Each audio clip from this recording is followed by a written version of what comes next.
সুবহানাল্লাহ যদি 100 বার পড়তে পারেন, কয়বার? আজকে বিছানায় মাথাটা যখন লাগাবেন, ঘুমানোর আগে 100 বার সুবহানাল্লাহ পড়বেন। কয়শো বার?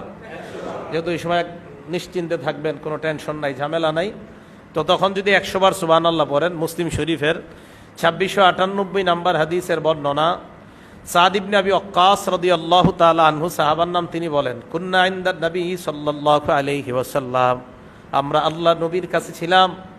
নবীজি আমাদেরকে বললেন, আয়াজিজু আহাদুকুম আইয়াকসিবা আলফা হাসানা, তোমাদের কেউ কি অক্ষম 1000 নেকি অর্জন করতে? কি তোমাদের কেউ অক্ষম? কয় হাজার? ফাসআলাহু সাইলুম মিন জুলাসাইহি, নবীর সামনে যারা বসা তাদের থেকে একজন প্রশ্ন করলেন, ইয়া রাসূলুল্লাহ কাইফা ইয়াকসিবু আহাদুনা আলফা হাসানা, আমাদের কেউ কিভাবে 1000 নেকি কামাই করতে পারে, আমাদেরকে আপনি জানায়া দেন। আল্লাহ নবী বললেন, ইউসাব্বিহু মিআতা তাসবিহা, আমার কোন উম্মত যদি সুবহানাল্লাহ 100 বার পড়ে, ইউকতাবু লাহু আলফু হাসানা, তার আমল নামায় 1000 নেকি লেখা হয়ে যায়।